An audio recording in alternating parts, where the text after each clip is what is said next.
Democracy दुनिया में शासन करने की सबसे बेहतर पद्धति है। इससे बढ़िया कोई पद्धति नहीं है। डेमोक्रेसी अपने आप नहीं चलती है। डेमोक्रेसी को चलाने के लिए और उसे बचाए रखने के लिए प्रयास लगातार करने पड़ते हैं, लगातार बोलना पड़ता है। डेमोक्रेसी के लिए जरूरी है जागरूक जनता, मजबूत विपक्ष और निष्पक्ष मीडिया। अगर इन तीनों में से कोई सा कमजोर पड़ता है, डेमोक्रेसी कमजोर पड़ जाती है। ठीक है। ये भारतीय जनता पार्टी के ऊपर हर चुनाव में आरोप लगता है और इसलिए संदेह हो रहा है, कंचना जी इसलिए कह रही है, हमें भी संदेह है कि भारतीय जनता पार्टी ये प्रयोग चुनाव में करती रही है कि विपक्षियों के वोट कटवा देंगे और जिस दिन पोलिंग होगा, चुनाव आयोग का निर्देश होता है, चुनाव आयोग का सिद्धांत है कि ज्यादा से ज्यादा मतदाता सूची में लोग शामिल होने चाहिए, कोई बचे नहीं, सबके वोट बनाए जाए और ज्यादा से ज्यादा मतदान होना चाहिए। और काउंटिंग में भी नियम होते हैं कि केवल इंटेंशन देखी जाए मतदाता की। अब तो खैर मशीनों से होते हैं चुनाव, जो बैलेट से होते थे, जिधर चिन्ह ज्यादा है उधर गिन लिया जाएगा, कैंसिल ना की जाए वोट। लेकिन ये क्या करते हैं, वोटर लिस्ट से वोट काटते हैं, मतदान वाले दिन पुलिस लगा देते हैं, पुलिस बूथों तक नहीं पहुंचने देती मतदाताओं को। खूब सरेआम सबने वीडियो देखे होंगे उत्तर प्रदेश के उपचुनाव में, और खास मोहल्लों में लगाई जाती हैं जहां पीडीए के वोट होते हैं, जहां ओबीसी या एससी या मुस्लिमों के वोट होते हैं, वो पुलिस लगाई जाती है। पुलिस आई कार्ड चेक करती है। फिर भी आप लोग जीत जाते हैं, ऐसा कैसे? नहीं, इन्होंने लूट ली नहीं 7 सीट उपचुनाव में, 10 सीट पर चुनाव हुआ था, 7 सीट बीजेपी ने लूट ली। Sir if I am not wrong, Uttar Pradesh में आप उपचुनाव की बात कर रहे हैं, लेकिन उत्तर प्रदेश में आप लोगों ने बीजेपी को परेशान कर ही दिया ना।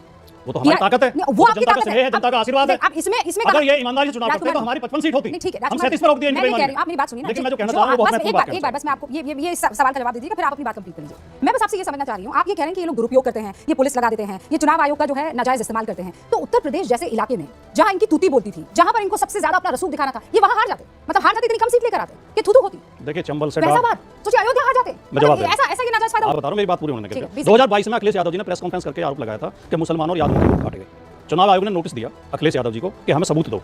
और फिर कई महीने तक डिबेट में हम बीजेपी के प्रवक्ताओं ने बोलने नहीं दिए। अब पता चलेगा इन्हें सबूत देने पड़ेंगे, इनके खिलाफ मुकदमा होगा और इनके खिलाफ कार्रवाई होगी। हमने 18,000 एफिडेविट चुनाव आयोग को दिए, 18,000 शपथ पत्र स्टाम्प पेपर पे। जिन लोगों ने कहा कि फाइनल सूची में मेरा नाम था, लेकिन जो सूची बूथ पे आई थी उसमें मेरा नाम गायब था। चुनाव एक बात और केवल एक बात और कह दूं, चुनाव आयोग उस पर कुंडली मारे बैठा है। अभी जो उपचुनाव की मैं बात कर रहा था, हमने शिकायत की उत्तर प्रदेश चुनाव आयोग में, लखनऊ में। चुनाव आयोग ने बाकायदा लेटर जारी किया कि पुलिस को कोई अधिकार नहीं आईडी चेक करने का।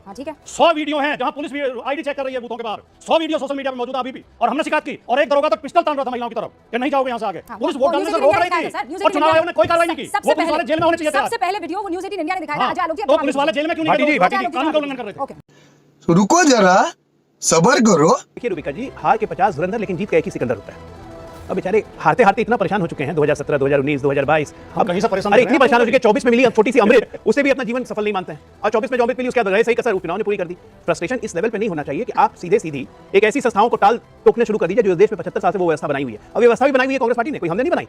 वही संस्था है, वही काम कर रही है। लेकिन चुनाव आयोग की विश्वसनीयता पे इनको पंकज जी को सवाल उठता है, राहुल गांधी को सवाल उठता है, भाटी जी को सवाल उठता है। कल मुंबई हाईकोर्ट का जजमेंट नहीं सुना क्या? कैसा थप्पड़ लगा है कांग्रेस पार्टी को, और तभी नहीं सीखते हैं जब मुंबई हाईकोर्ट ने साफ साफ कहा कि दिन भर का समय हमारा वेस्ट कर दिया ऐसे मीनिंगलेस और बाकी चीज का कंप्लेन लेके, जिसका कोई आधार नहीं है, कोई बेस नहीं है। आप लड़ नहीं सकते हैं, आपको डर है तो आप हर चीज पर सवाल उठाते हैं।